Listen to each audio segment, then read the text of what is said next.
Okay, okay, okay. Says unable to record a backup file. Oh, I don't need the backup file anyway. If we're live, we're good. I just got the notification From YouTube the card because I must hit be the full. bell. Oh, my That's ad. the greatest person I know. I don't know what the guy's talking about. Hey, hold on a second. I'm getting my notes going. He's selling Good morning, everybody. Keurig. Ooh, my hands is dry. Not mine. I put lotion on. That's great. You got the Patreon? Oh, I got to do Patreon too? Yeah, I put a post up. I was on it. Oh, the Patreon questions, Yes. yes. Yeah, let me get those. Sorry, a little bit behind here. Okay, so I think we're ready to roll. You're looking very festive and Hanukkah-ish. Yes. Hanukkah. You look, you got your blue and silver motif. Yeah, Hanukkah starts on Sunday, and I thought I'd wear my blue and my silver today. It's very nice. I wonder if this year will be the first year that Mateo realizes he's not Jewish. Yeah. Our son has been watching like Sesame Street, Hanukkah Shalom specials. Sesame. I love it. I like exposing him to different cultures. It's not a problem. It's just funny. He knows a lot about. He loves the menorah. Jewish too. holiday cultures and the traditions, and it's just kind of funny because it's not it's not something we practice actively in our house, but it's kind of funny. So for a long time, I think he was convinced he was Jewish.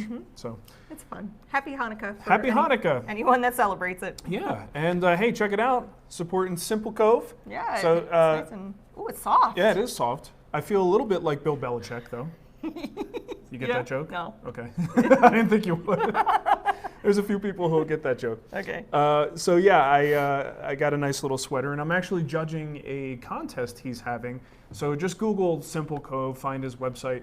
I think he's having some kind of a build contest, and he asked me to be a judge. So I'm just waiting for like all the pictures to come, and then I go, that's terrible. That's terrible. No, I won't do that. But whatever the criteria are, I don't even know for sure. I get to pick the winner. So that's pretty cool. I also noticed that the T-shirt underneath is from a viewer, the Sudsy shirt. The car wash guy. So I have realized. I don't want to mess up my mic here. I realized that your entire wardrobe is going to be other people's companies. Other people sending you your clothing. You know what? I'm okay with that. I won't have to go look for stuff anymore. I gotta cut off the sleeves. I need some headgear, and I need to go like this. Okay. I don't get it. Oh, look, Bill Belichick. It's a football joke. Okay. Okay. He said, Michael says you need a much angrier face to be Bill. Yeah, that's what I'm trying to do. All right, so I guess we should say what the show is. It's Friday Live. Yeah. Yeah. Yeah. I'm Marc. And I'm Nicole. And Nicole is now going to be wearing prescription glasses soon. Only when I drive and play video games. But here's the thing: you're gonna find it's so much more comfortable to be able to see everything at all times. I can see. Like I don't absolutely need these to survive. I could see what I'm doing. My vision's not that bad yet, but everything is so much better. It's like you don't need to upgrade your TV. You just get new glasses and you go, oh my God, HD looks fantastic. What do I need 4K for? Maybe that's why I've never noticed it. Yeah, I'm always like, Nicole, look how great this looks. She's like, it's okay. Okay. So yeah, here we go. Let's do Friday Live. We want to thank some folks who helped us out on Patreon. That's patreon.com/woodwhisperer. And that would include my buddy David Wiggins, Mark Dixon, and Ray Majewski. So thank you folks for helping us out. If you go to patreon.com/woodwhisperer, there's a bunch of different ways you could sign up. It's basically a recurring donation, but you get something in return, and you get to help us out. Yep. Keep the show going. I put the recorded show in the Patreon feed now, as well as on Thursday. I try every Thursday to put up a post that calls for questions. So if you're watching this going, where are they getting all these questions from? Yeah. I'm pulling questions from the YouTube chat, and then we're also getting the questions from the Patreon. Yes. So I do have some questions pre-selected here, but I want to talk about a couple of things. Because you boosted our numbers by saying, hey, I'm going to... Oh, I did, because we're giving something away? Yeah. It's funny how that works. You give something away for free and people just show up. Okay, so we have been talking with the folks at Woodpeckers. I'm always intrigued by Woodpeckers' marketing strategy and the whole one-time tool concept. I think it's really fun, and it's probably one of the funnest things for people to complain about, because a lot of times because they are a one-off sort of thing, they're making small runs of these things. Is that why they call them one-time tools? Because they only do it one time? Well, Typically. Generally. Yes. Like there are times where it will come back. Yeah. There are times when it may be such a successful product that they bring it as a permanent product. But there's a whole thing. Like they put a lot of thought into this stuff. So it's not, you know, anyway, the point is they make some really great stuff. And the reason why I like it is because when it comes to woodworking, there are a lot of little niche things you can get into. And a lot of times you go, you know, I wish someone would just solve this one little problem. But it's usually not profitable for a really big outfit to make this mass production thing if only, you know, a small percentage of people will buy it. So I think that's what makes this thing cool is these guys can come up with these designs that it may not interest you, it may not, the next one may not interest you, but then the next one, suddenly it's something that you go, oh my gosh, how did I survive without this thing, right? So that's why I really like the whole one-time tool campaign and the concept. So in working with them, we will occasionally show a tool here on the show, give you an idea of what it is. If I know the pricing and order information, I'll give that to you as well. In fact, could you look that up? This is the name of the tool. And just make sure we get the date, like the final date that they could pre-order. I can't read it. It's oh, you need glasses. Oh, Polygauge SS. And if anyone knows the date, this is the tool that we're going to be showing briefly today. It's the Polygauge stainless steel. I feel like I could use that to do like stenciling or... No, Nicole, you cannot use it for stenciling. And you usually have about 3 weeks to place your order, and then you just sit and wait. You sit and wait until it's done. It says retired. Nope, you looked. You found the old one. Oh. This is an example of one that came back because it was in 2017, I believe, that they did it previously. Now, here's the thing everyone was waiting for. Why? The only reason everyone is here is because I have a Delve square. I've been debating how to pronounce this. The guy's name that invented it is Delvecchio. So when you short it to DLVE, D-E-L-V-E, is it Delve or Delve? I don't know. Either way, it is a really handy sort of multi-tool layout square. Nothing on this has been overlooked in terms of its usage. So the thickness of various parts, this is just not your standard, what did you call it? Speed square, tri-square. I wonder if I could get Woodpeckers to make me some really nice quilting squares. Yeah, you might be able to. One-time quilting series, the Nicole signature series, maybe. Oh, well, let's talk to George about that. Anyway, we're going to be giving this one away, and if you haven't seen my story that I just posted about this, this is the one that I shoved my lips through the hole. So we'll be giving this away to someone today, and I will choose a winner at the end of the show. It looks like the Polygauge, that's one you're going to show. Yep. Is going to ship March 31st. That's March expected 31st? Ship date. When's the last time they can order? Place an order by, does it say? I think we're only like a week and a half maybe into You would think that would be on there. Okay. Anyways, so here's the reason why I really want to do this. Oh, December 10th. By December 10th? Deadline is December 10th. Okay, so coming up pretty soon. Here's the reason why I like to do this. Because these things can be a little bit pricey, and I do think in many cases they're worth the cost. But making that decision can be a little bit tricky, especially when all you have is a picture and then maybe 2 or 3 videos from influencers online showing the tool. This is a much more relaxed format where I've got it right in front of me. I can answer any questions you guys have about it. I'm not here to sell you. Well, this part is.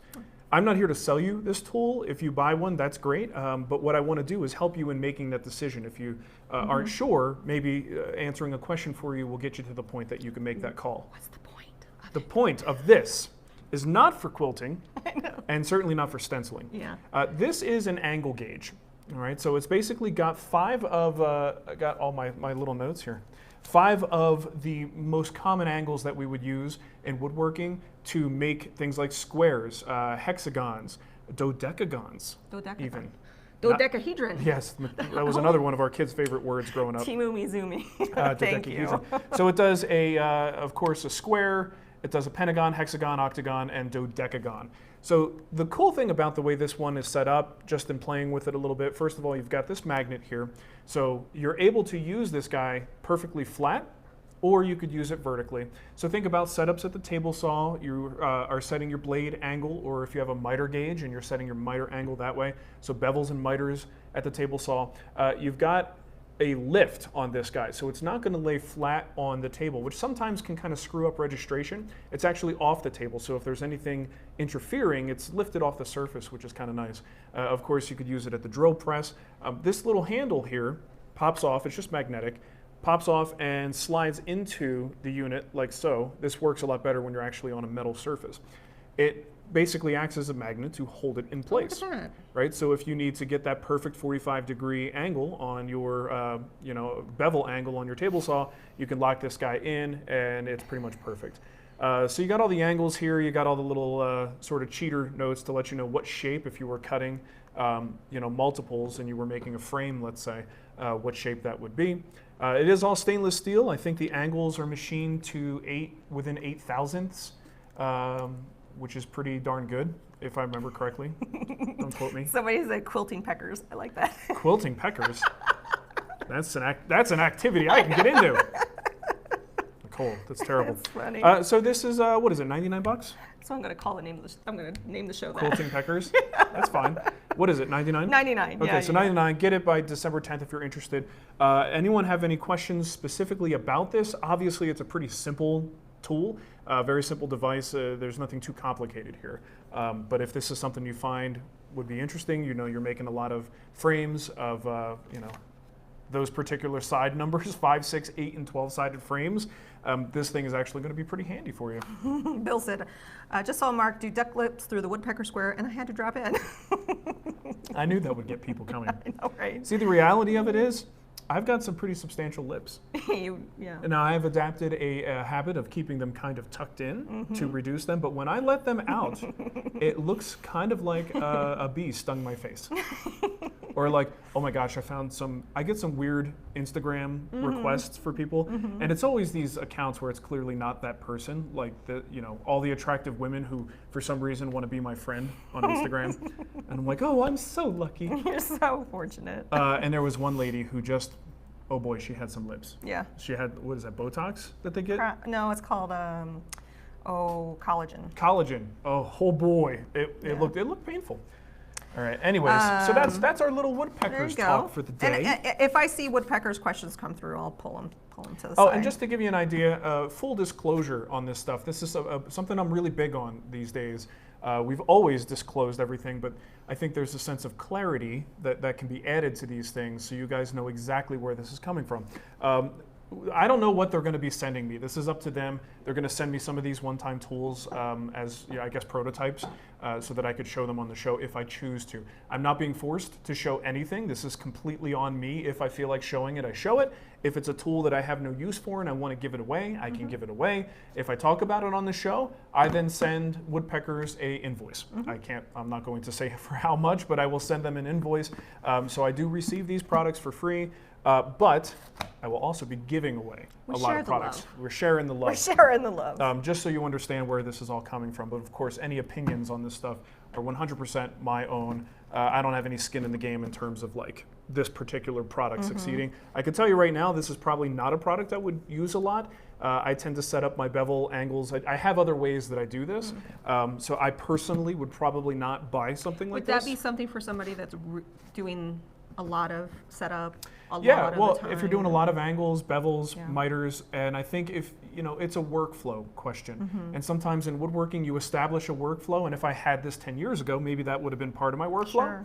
But so maybe a newer woodworker, maybe this would be a really good choice. But I already have things that I use to satisfy this. So this, I don't know, I'm going to keep them around for a while because I want to give it a chance to be in my shop workflow. There have been times where you'll get something and you put it aside. Kind of dismiss it initially. Because you don't have the brain space to bring it in. My brain is very small, Nicole.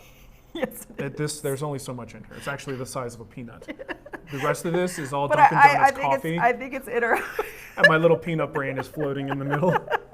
But I do think it's interesting when you're like, oh wow, this thing is great. Yeah, and I'm like, you've had it for like 2 years in a box. Well, here the Delve Square is another example. This is something where it's clearly a very handy tool. But if I've been woodworking for over a decade, I might have other ways that I've solved these problems. So trying to get a new tool in to solve these old problems, it can be a little bit challenging for someone who's been doing it for a while. But you do have to give them a chance, and I'm really fortunate to have them here to be able to give them that chance. So Gordon White did a super chat, and he said, for a splash of cream in the coffee. Oh, thank you. Pip.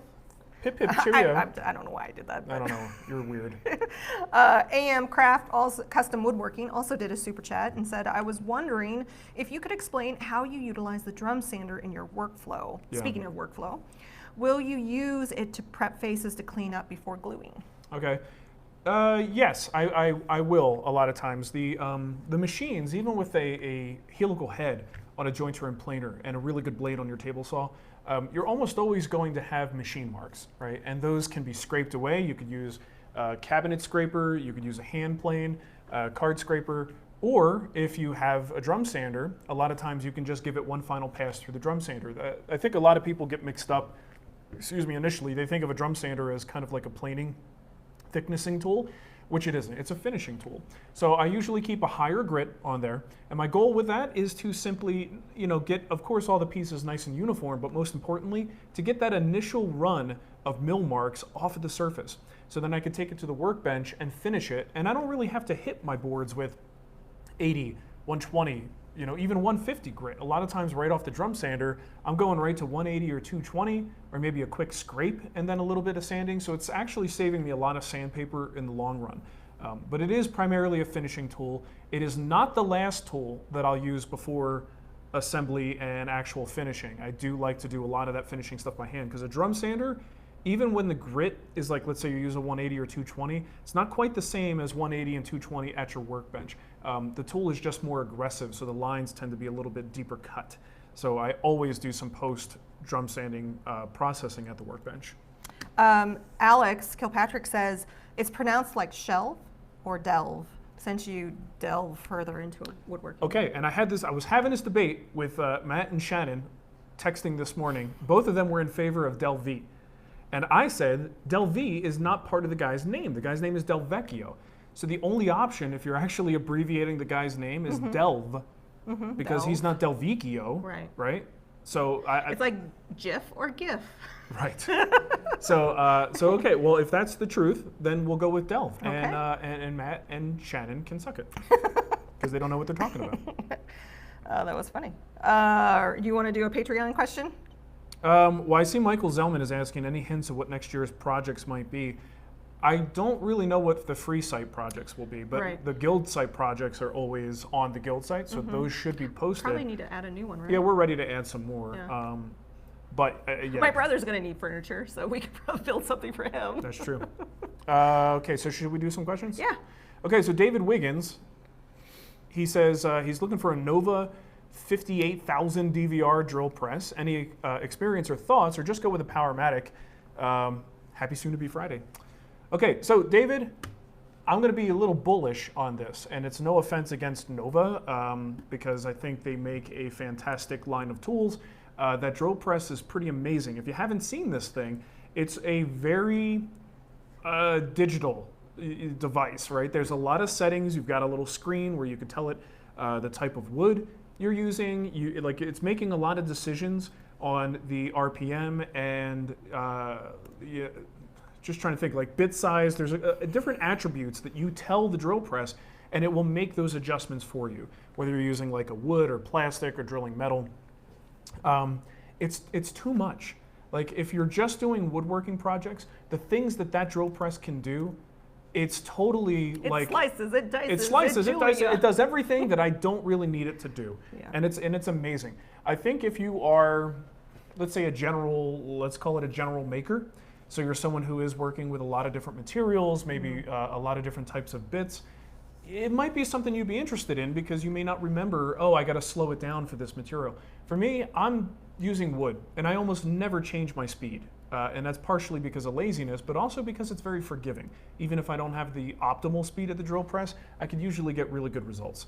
So for me personally, I did have the NOVA in the shop at one point, but I had trouble giving it a really positive review, and I sent it back without doing a review because I didn't feel comfortable. I felt I was the wrong candidate to do that review. If I reviewed it as a woodworker, this would be like just making something so much more complicated than it needed to be, that it wouldn't have been a good review, and I didn't feel comfortable with it. So my vote, if you're just doing woodworking projects, is just get a dumber drill press, I think it'll be perfectly fine. Now this ties into Mark Dixon's questions. He's asking if you have a recommendation on variable speed drill presses versus traditional models that require changing the drive belt to different pulleys to change the speed. What do you use? Well, I have a Powermatic unit, and it just basically has a pull arm for changing the speed, and everything just kind of happens automatically. You know what, like I just said before, I don't really change the speed that often. So even if I had one where I had to manually move the belts to get to a different speed, maybe once every couple of years would I even think about having to do that. So for me personally, you know, the simpler the better. But if you have the budget to get an easily adjustable speed model, I think that's probably, you know, worth the investment. But going beyond that, back to the Nova thing, I just feel like it's way overkill for a drill press like that. All righty. Oh, I didn't mean to do the calendar. Yeah, I always have a question. What are you talking about?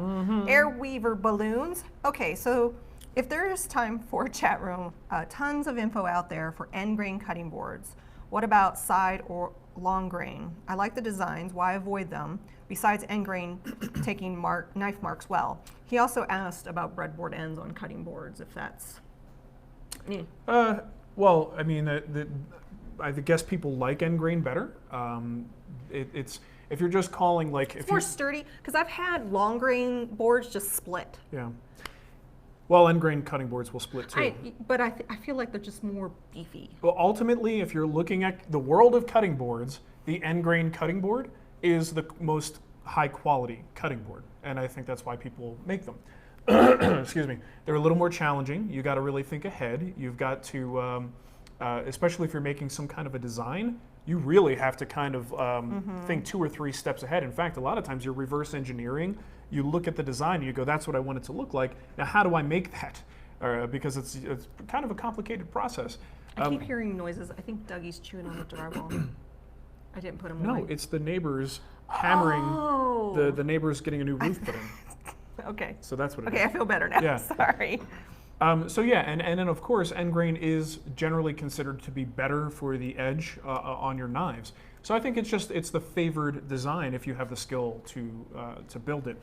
That doesn't mean there's anything wrong with a long grain or edge grain board, but the end grain is just generally considered to be the better version. Now, if you want to put breadboard ends on it, I've seen that done before.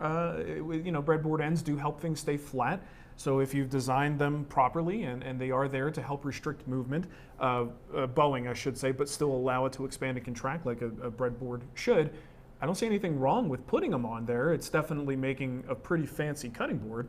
But yeah, if you're doing long grain or edge grain, that would kind of look cool. Cool. Giles Beginners Woodcraft, he just wanted to say thank you. TWW inspired me to start woodworking, but I went the hand tool route thinking it would be cheaper. I guess it depends on where you buy your tools. Yeah, but still grateful for your shows. I'd love to be a guild member, but I can't afford it. I pulled his question because we are having sales, and in fact, we didn't announce it. This weekend is the Sculpted Rocker sale. That is an amazing project. Amazing. 30% off. I actually did it early because we didn't want to forget. So Friday, Saturday, Sunday. However, on our sale, so we're having sales every weekend until Christmas. For I guess it's the 21st, so the last weekend, I'm putting the green and green mirror frame on sale. Okay. That is a $40 project. That's the most inexpensive one. 30% off of that makes it, I think, 28 bucks. You can get into the guild. Oh, that's cheap. 28 bucks can get you into the guild. Nicole. So also, there's a free project. Yeah, there is a free project. So in the guild. You can sign up for It doesn't give you full membership benefits, but it gives you a taste of the guild. You'll have an account, and should you buy a full-fledged project, it's actually really easy to do because you're already in the system. You just go into the store and pick up the project that you want. And it's like, what do you get with that 28 bucks? Yeah. A whole bunch of stuff. That's lots of cool benefits. It is. Check it out. Yeah, there you go. Okay, so I got a question here from Kevin Windsor. He says, oh, great clamp master. Settle something for me. A guy from Type Bond talked about not using too much glue and not too much clamping pressure. Clamp until the joint just comes together. I probably am guilty of too much glue. Are there visual cues on how much glue and how much clamp pressure? Yeah, I think there are some visual, there are some tactile clues, and I agree with that. Here's the thing though, when it comes to too much glue, most of the time, too much glue just means you're going to waste glue. It doesn't necessarily mean that you're going to sacrifice the quality of the joint, because as you apply pressure, what happens? You squeeze that glue out and you're just going to make a mess, right? And so if you are careful about how much you apply and you go a little bit more light, you should have just a nice little bead of squeeze out. If we're talking, let's talk about a panel. It's the easiest example. You should see a nice even bead of squeeze out all the way along, but you shouldn't have like drips and a whole bunch of, you're just wasting glue at that point. So for me, when I can do it, because a lot of times if you're in a rush, coating both sides is actually a little bit tricky. So if I'm in a pinch, I'll coat one side of the joint, but if I have the time to do it, I like to put a little bit of glue on both sides. This way the glue starts to absorb into the fibers, it's fully wet on both sides, and then when you put the pieces together, it's a glue surface meeting a glue surface. You apply just enough pressure to close the joint. If you really need to hammer down, something's wrong. You shouldn't really have to push those together with a lot of pressure. In fact, a lot of times you take the two boards, rub them back and forth, and that will start the squeeze out process. And those boards at that point, once the boards start to stick together, they're almost where they need to be. Just a little bit more clamping pressure is all it needs. So visual cues are the squeeze out amount, again, just that nice little bead. Also, if you're starting to bow your boards and you see it's got potential to want to, just kind of bow on you and pop apart, too much pressure, right? You shouldn't be clamping so much that you cause that to happen. But yeah, basically, don't hammer down. And if you do have to hammer down, again, this is something you want to test first. Always check, do a sample glue up process without glue and see, can you close those joints without glue? If you can, and then you add glue, then you at least know where you should be able to get to. A lot of times people will just jump right into the glue up. They'll throw glue on there, clamp it down, and then they see gaps and they don't know where they came from or why they're there. But if you did a dry assembly, you probably would have seen that and been able to have an opportunity to fix that problem. So yeah, but again, people who get upset like, oh, you're using way too much glue, it's going to ruin it. It's not going to ruin anything. It's going to come out and you're going to wipe it away, It's just going to make a mess, that's all, and it's going to be wasteful. Messy, and this stuff, type on glue, it's like liquid gold. Yeah. You don't want to waste that stuff.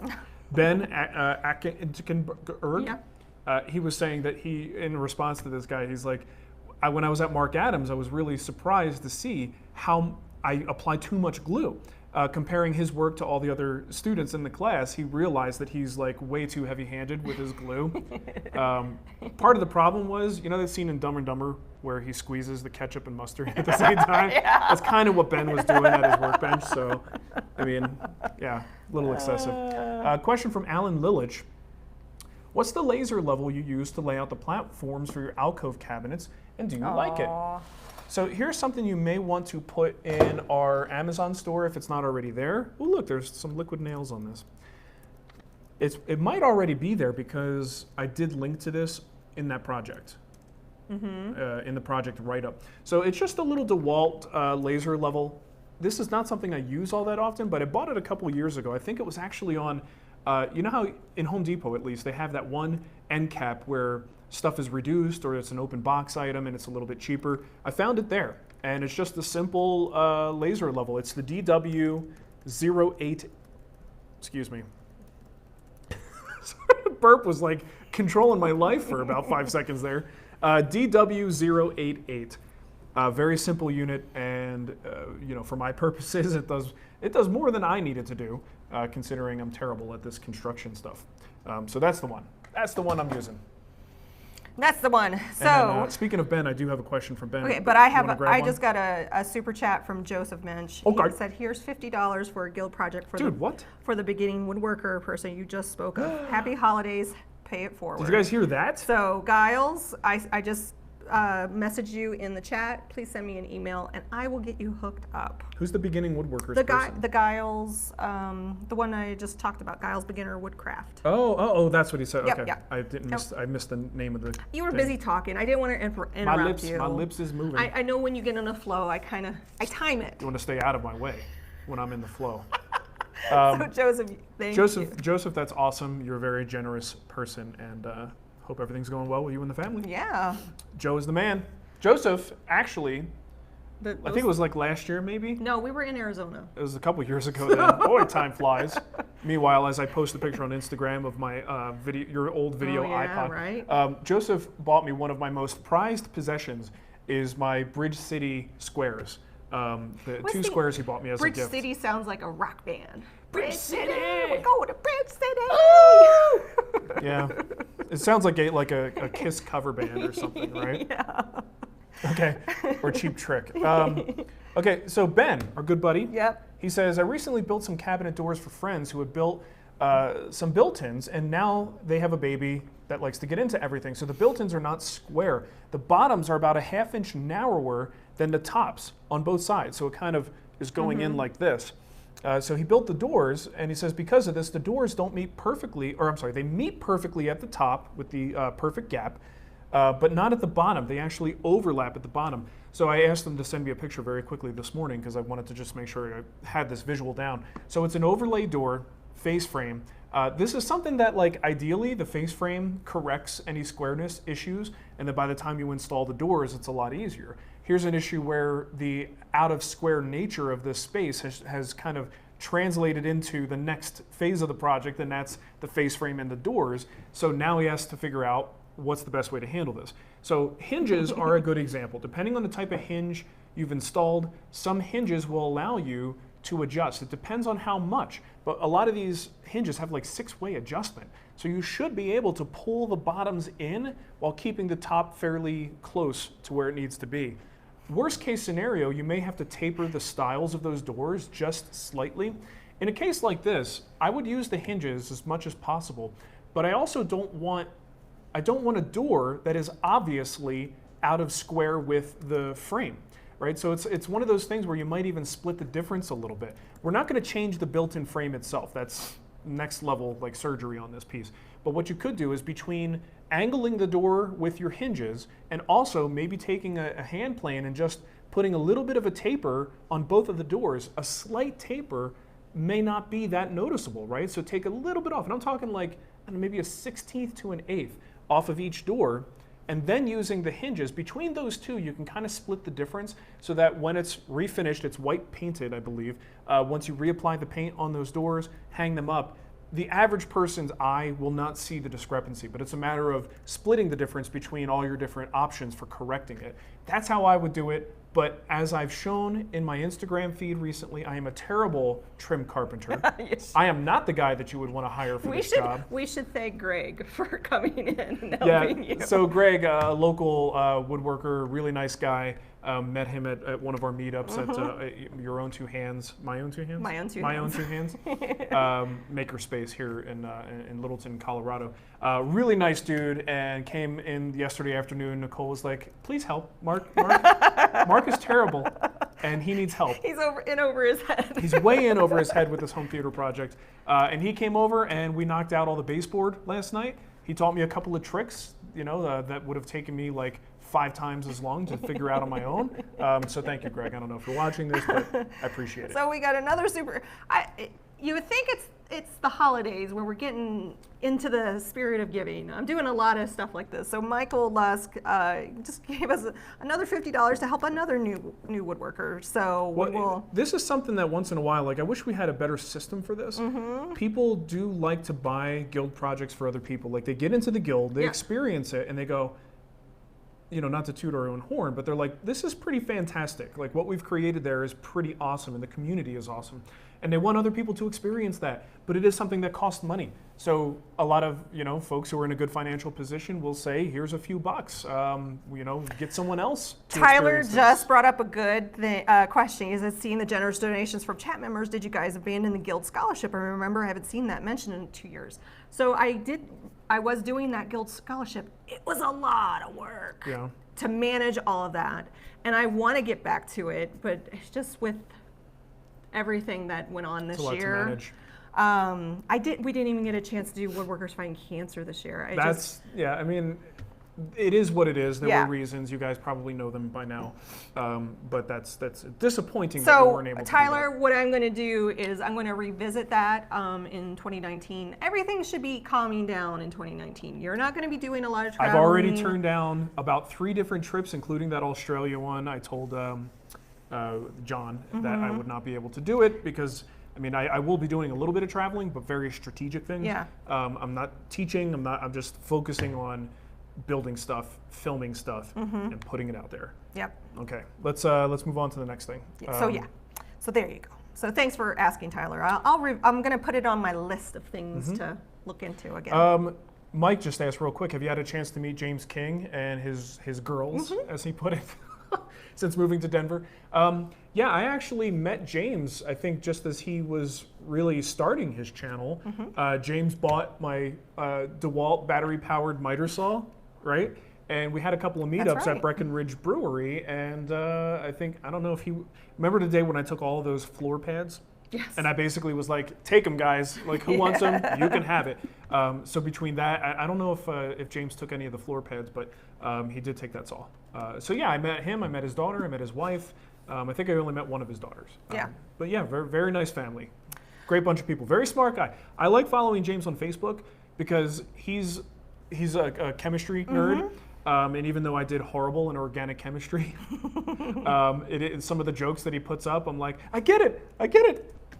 It's exciting for me, Nicole. Okay. We have a question from Brett. Nothing like a joke about the Krebs cycle, huh? All right. Sorry. Brett says, Mark, I'm wanting to make a wooden flag for my brother-in-law. How do you go about the stars in the Union? I don't want to just paint them on, but remove wood and reveal the wood underneath the blue. Oh, I don't know. There are YouTube videos that would probably show. Well, you're making a star and you're making a lot of them, right? Yeah. So this is probably this is a call for a template. If you had a little star-shaped template of some sort, you only have to make one of those, and then you can use that with either a guide bushing and collar system, or a flush trim bit or something like that. I don't know the size of this thing, so that might be one of the challenges. How about finding a friend who has a CNC? That'd be a great way to do it. You'd have really nice uniform stars in your layout. But those are the only 2 things that I know of. I don't want to see you having to use a chisel for all of these things. That would be pretty much a nightmare. But yeah, you got to template it out. Otherwise, it's going to look kind of, things won't be lined up. Your stars won't be all uniform, which would definitely detract from the overall effect. Aaron says, organic chemistry gags, are there any? Oh, yes, there are. It's at it, like, half of the time I'm like, that rings a bell, but I have to like do a quick Google search, and because I know I kind of get the joke, but then I have to Google it, and I'm like, now I get it. Okay. Nathan said, I use a Dremel and carve out the stars on the burnt flags I make. So Nathan makes flags. Brent, if you're still in the chat room, you should connect with Nathan. That's where that sponsor or the mentorship thing is really kind of cool. Faux show. Scott Harmon says, I have a couple of short 4x4 pieces of IPE. Ipe. Is that how you say Ipe? Yes. Okay. I always just say IPE. It starts to sound like beer. It does, kind of. And I'm thinking of use them for a mallet head. Would they glue together well enough for that? I don't know. Yeah, I mean, I guess if you use, I would probably be careful with the type of glue. A lot of times these really dense exotics have a natural oil content, and that's what you're fighting against if you just use like a standard PVA glue, water-based glue. So you might look into things like polyurethane glue and epoxy as a glue that kind of doesn't care so much about the oil content. Let's see, we have some super chats. Wow. Pat Kavanaugh says, I'm building a child's bookcase with a solid 3/4 inch poplar. The top shelves are an insert to the quarter rabbit / dados. 20-inch span for the shelves. Will glue and joint be sufficient, or would you reinforce with screws? Sorry, I had to burp. You know what, I mean, most of the time that's going to be fine. If you have it glued, fully seated, and the dado is, I don't know, more than 1/8 of an inch, that's not really going anywhere. And I've had times where I built like a piece of shop furniture and have had to knock it apart. And the amount of force it takes to hit a plywood side to knock a shelf out of a dado that's only been glued and it was a good fitting dado is pretty substantial. So, you know, screws are fine. Screws can be helpful in some situations if you're doing a really big panel and maybe you can't get the clamping pressure that you want in the center. A screw is something that you could just drive in there and it kind of pulls it down into the dado. So there are other reasons aside from just strength to add the screws into the mix. But in your case, for a child's bookcase, if they're, you know, well-fitted dados, I don't think you need screws, but it isn't going to hurt to add screws. So a couple people in the chat room are chiming in on the ipe. The oils in the ipe don't work well with regular wood glue. Yeah, that's what I said. Oh, okay. You should listen to the show. It's actually pretty informative. Yeah, well, you wouldn't have any questions waiting for you then when you go, Okay. question please. Yeah. I get you a little bell. Hey, did we, I think Michael Lusk did a super chat. Did we mention that? Yeah, we just did. Where were you? No, I know we did. Oh, he did Yes. for another... For another guild project, for another person. Listen, Nicole. So we got to find another. I work on a different level than most people, okay? You need to back off. Jeremy Ashcroft, hey, will you have a book bundle with both books when the new one is published? I love watching you two. Great team. Thank you. We have thought about that. What we will likely have to do if someone wants to bundle a pre-order, like once the pre-order is done, we'll absolutely offer a bundle. We'll have both books. But when one is in pre-order and one is in stock, we don't want to have to ship them separately. Yeah. So we will likely withhold shipment on the hybrid book. What we'll do is if you get the bundle, you have to wait until the other one comes out. Yeah. Yeah. So when the new book comes out, you'll get both books shipped to you. So if that's acceptable, that will likely be what we will offer. And it'll be, you know, the pre-order. It's still a pre-order. You're just getting a second book with it, and maybe the book will be discounted as well. But it's going to be a good pre-order package, I think. The chat room tells jokes, and I chuckle to myself. Yeah. You and your buddies. It's like you in that private chat room that you have with the mods of the community I group. know, right? Your buddies over there. I love it. Giles has another question. He says, "My question is: a planar joiner combo worth getting if I'm just using for donkey work? What's that?" I don't know, but it sounds like something I'm going to get into. Then it's all hand tools. It's really hard getting straight, parallel, uniform thickness by hand. Okay, well, I am unfamiliar with donkey work. I've actually never worked with a donkey. Well, that's not true. When I was at Anne's place, I was hanging out with a miniature donkey. Yeah, that's true. He had a little bit of an attitude, so I don't think I'll be going back there. No, just kidding. He was a nice donkey. He was just an ass sometimes. This is a bad dad joke show. So he's I'm assuming what he's saying is it's kind of just like grunt work. Yeah. He's doing the grunt work with, in your situation, sure, because if you are using primarily hand tools, the amount of times you're going to that power tool might be less than what I would. And having a good quality combination machine means you could do both operations and then you're back to the workbench. Especially if you're pressed for space, maybe you don't have a really huge shop and having separate jointer and planer might be a footprint issue. Yeah, as just my caution is to get a good one, right? Don't buy a $500 combination machine. That will be a exercise in frustration.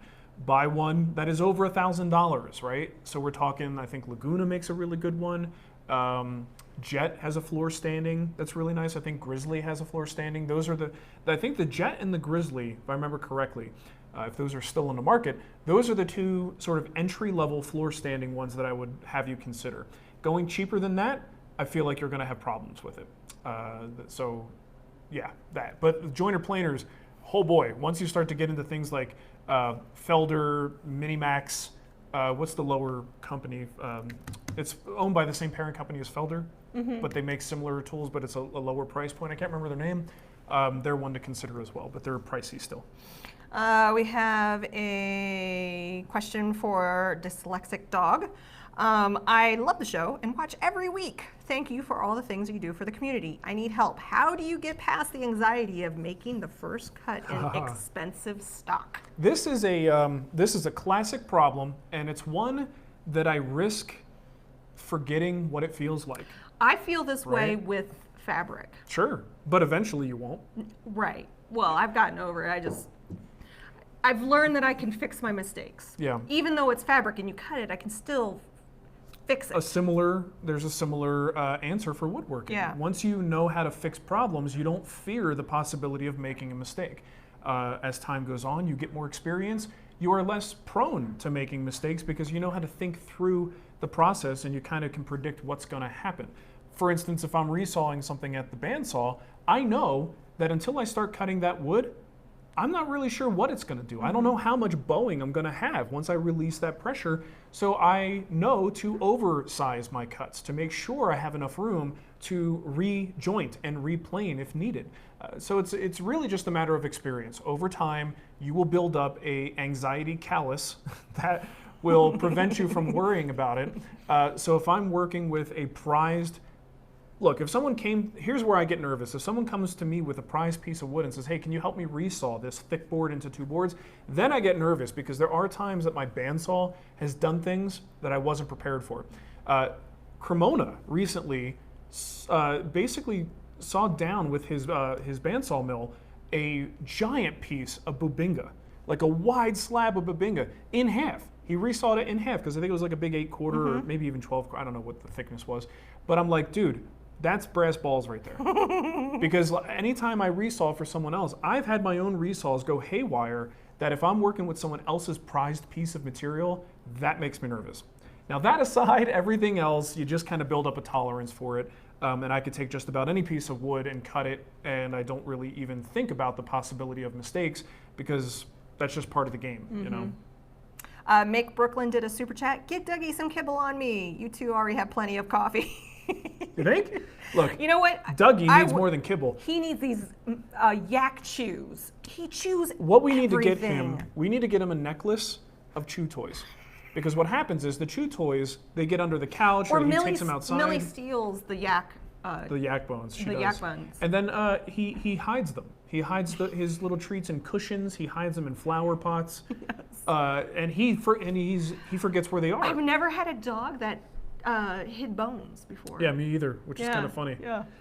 So yeah, and he chews everything. So we need a necklace. Just like a charm bracelet, like necklace. Like a candy necklace. So he's just got 20 things that he could chew on at any given time. Oh my gosh, I can't wait for this. Might be a little dangerous phase for him. to be over. Well, it's no phase. This dog this is just who he is. I remember Jax doing a lot of chewing, and you know, it was like the first 3 years. Sure. But he does have a question. What's a tool you felt like you had to have, but when you finally got it, you found you didn't really use it? Looking around.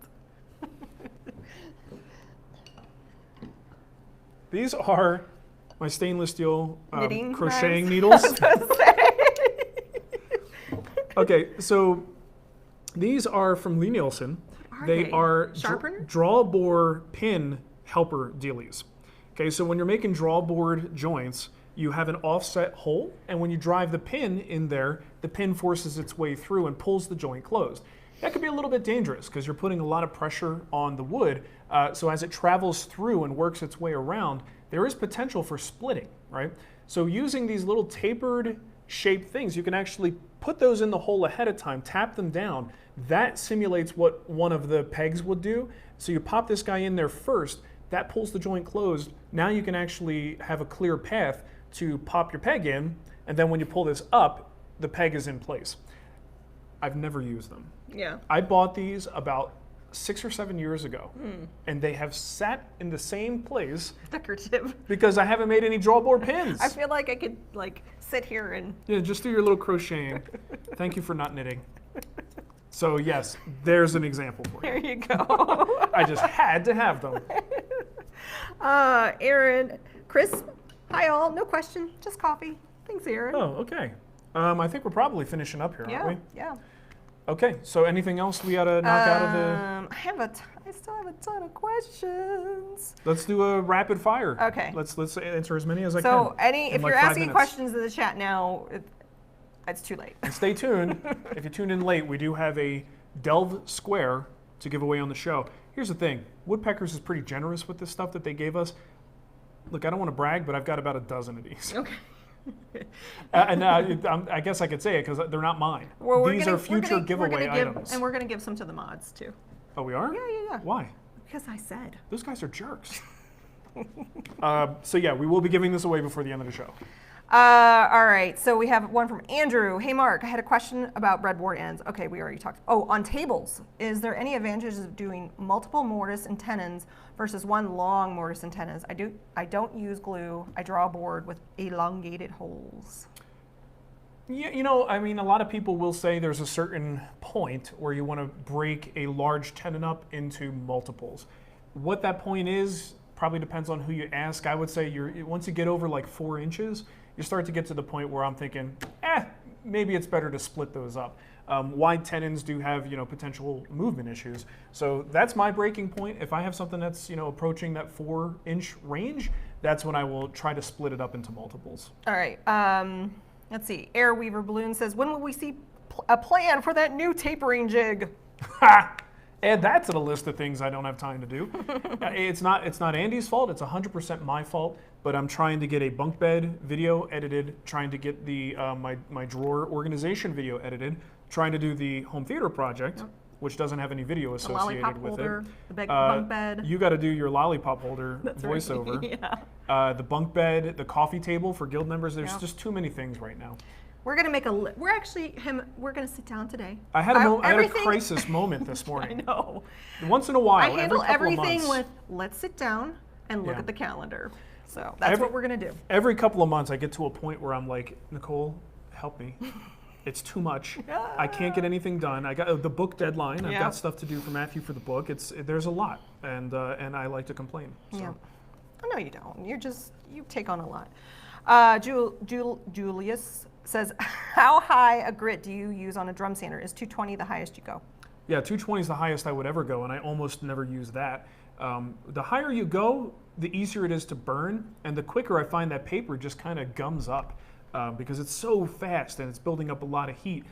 So I don't usually like to go to 220. I usually keep like 150 or 180 in my drum sander.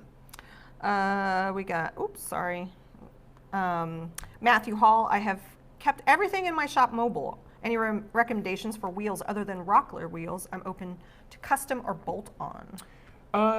This was a very local thing for me. Back in Phoenix, there was a local company called Luna Casters. All they did was casters. Luna Casters. It was something a friend of mine that I worked with introduced me to, and they were really, really well-built casters, better than anything I could, probably buy online. And they were a local company, and they were all custom for like this. They had their branding on them. Was fantastic. I don't know if other companies like that exist around, but that company in Phoenix was fantastic. And same thing with hardware. I found a local hardware company that was always a better price, higher quality. I don't know if that's still the case today, but look around, see if you have a local company that you can actually drive to and look at their offerings. Or just go to Phoenix. Matt Van Overloop says, is there etiquette for buying used tools? Seems like people keep saying they are available, but will sell to another buyer if they come along sooner.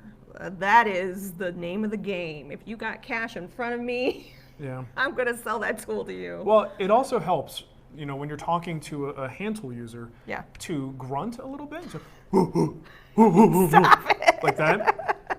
So you might just actually be speaking in, your English might be too good. That's not what he says. He's just talking about used tools, not hand tools. He didn't say hand tools? No, he said used. You need glasses. Well, then my joke just totally flops. It did. It didn't make any sense. Oops, I knocked something off. You knocked down my my little holdfast. I don't know what that is. I still think that joke was good. Yeah, that's the problem with the used market, right? People just want to sell it. And I get to that point too. It's like, hey, you have to think about from the seller perspective. When you try to sell something online, how many false starts do you get? People who are like, oh, I'm interested, and then they don't show up. Or they kind of lead you along just to say, oh, it's not a 4K TV, I don't want it. Yeah. So like, the bottom line is they want that thing sold. So it takes, it might take a while before you find a person who's willing to commit, lock out other offers for the sake of selling directly to you. So if you want to go in the used tool market, be prepared to move and move fast with cash. And if you can do that, you can beat out other people. But if you're at work and you can't get there till 5 and he's got someone else who's interested, that's the way the game is played. It sucks, but that's it. T Squared Woodworks, nerdy non-woodworking question. Have either of you played Blizzard StarCraft? If so, Broad Wars, StarCraft 2, Wings of Liberty, HOTS. Yes, but we didn't play very long. We played StarCraft 2. Did we play? I played some Heroes of the Storm, but people are giving me bad ratings on my hands for using. Marc didn't play HOTS. Kurt gave me 1 star, man. What's up with that?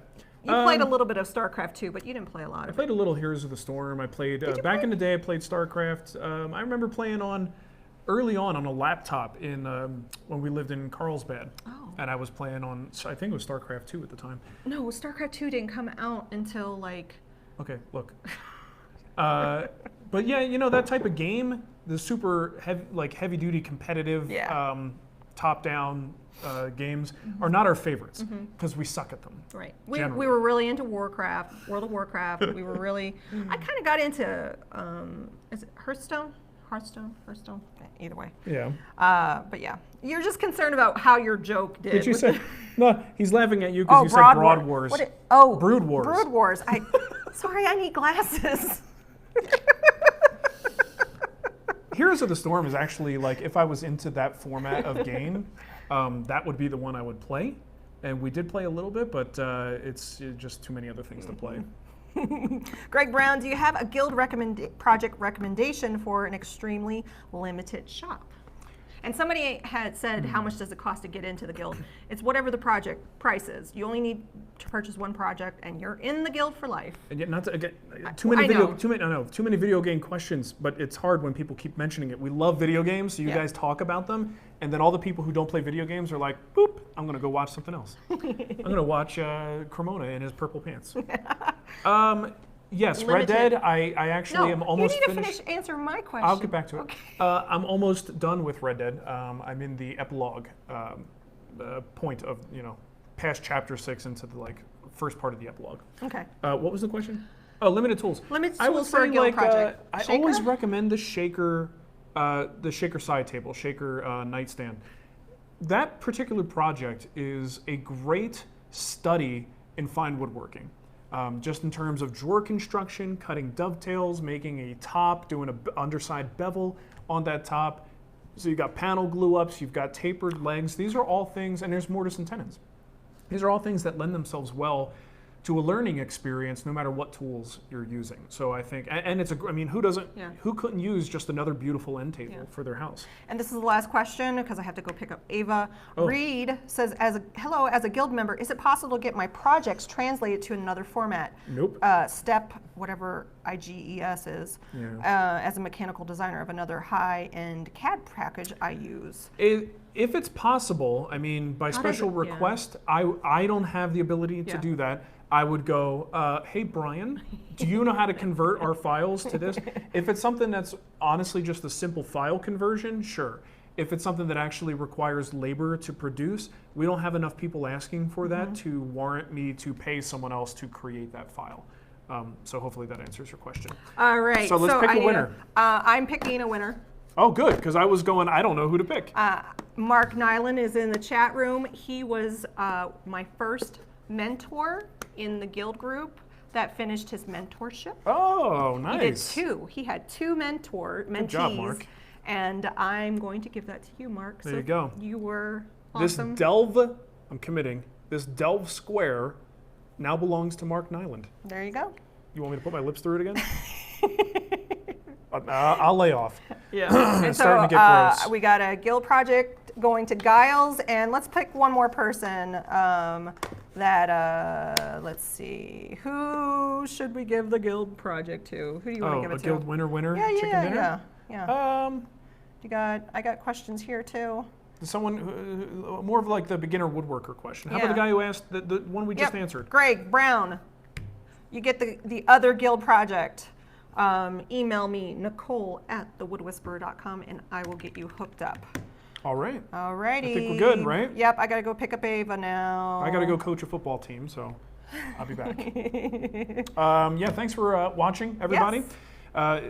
we're not really doing any delays. How does the holiday season fall out in terms of Fridays? We'll look at that. If it lands like, on a holiday, we'll move around a little bit. The 21st, we're good. 21st and 28th, so it's before and after. Yeah. Okay, so we don't anticipate a interruption. And Friday we know lines. you'll probably be looking to avoid some family, so you can come hang out with us. Okay, Alrighty. I think that's about it.